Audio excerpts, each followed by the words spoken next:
sedikit pengalaman, saya tahun 2005, Pak, ini pernah melakukan survei persepsi anak para pegiat dakwah terhadap kegiatan orang tuanya. Saya shock karena di dalam survei persepsi itu 30-an% ini anak-anak ini mengatakan, aku nanti kalau gede nggak mau jadi kayak abi dan ummi. Aku nanti kalau gede nggak mau jadi kayak ayah dan bunda.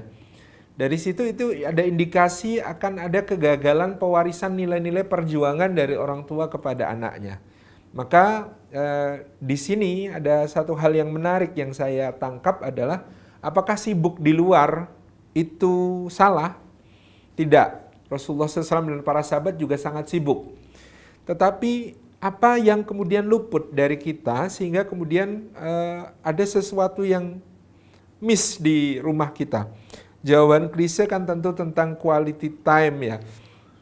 Bagaimana waktu untuk keluarga itu harus berkualitas.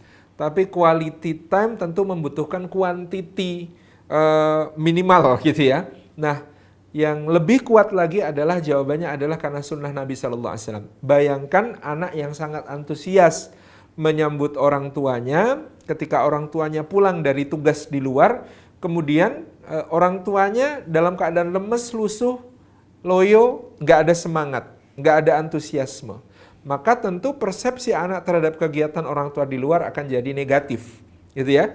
Dia anaknya menyambut ayah, gitu, ayahnya, aduh nak capek banget tadi ngajar di beberapa kelas, gitu ya, capek. Akhirnya anak hanya merasa sisa-sisa. Anak merasa dia tidak mendapatkan waktu yang cukup untuk didampingi orang tuanya mengerjakan PR, didampingi orang tuanya bermain, didampingi orang tuanya melakukan berbagai macam hal bersama. Nah, ini saya kira yang patut menjadi perhatian kita, di mana kita menemukan kesaksian Sayyidina Anas ibnu Malik radhiyallahu anhu. Beliau mengatakan Rasulullah SAW tidak pernah mengetuk pintu minta izin masuk mengucap salam kepada keluarganya, melainkan beliau telah dalam keadaan bersiwak dan memakai wewangiannya. Artinya Rasulullah pulang dari berbagai macam kegiatan di luar yang sangat padat itu. Ia mengajar umat, ia kemudian berkhutbah di hadapan para sahabat, kemudian melakukan berbagai macam aktivitas dakwah, bahkan jihad fisabilillah. Pulang ke rumah itu yang paling fresh, paling segar. Ini saya kira akan menjadi salah satu tips yang paling kuat bagi kita untuk menghidupkan quality time bersama keluarga. Minimal pulang itu adalah sesuatu yang berharga. Jadi kan kita ini harus tahu kita keluar seger, wangi, berangkat mengajar itu untuk orang. Nah, keluarga kita itu lebih dari sekedar orang gitu ya. Mereka adalah orang-orang yang penuh cinta, mereka adalah orang-orang yang setia, mereka orang-orang yang cinta dan kesetiaan. Jadi pulang seharusnya lebih rapi, lebih seger, lebih fresh daripada ketika berangkat gitu ya.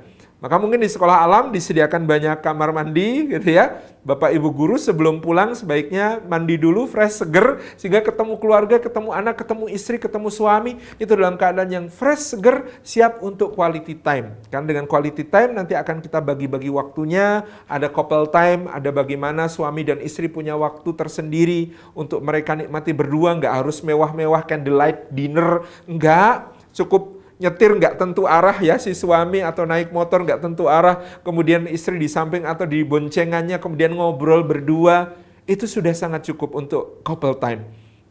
Atau kemudian ada family time bersama keluarga gitu ya, anak-anak mendapatkan waktunya bersama orang tuanya. Kadang-kadang bukan soal kemana kok, nggak harus pergi ke sini, pergi ke situ, trekking ke sini, trekking, enggak. Yang penting adalah kebersamaannya. Bagaimana kemudian piknik di luar bisa diganti, bikin tenda di dalam ruang keluarga, kursi-kursi disingkirkan, lampu dimatikan, disetel laptop dengan suara, bunyi burung berkicau, digelar tikar di situ, piknik-piknikan di dalam rumah, itu pun bisa. Jadi Masya Allah, ini ada couple time, family time gitu ya, ada me time-nya juga gitu ya.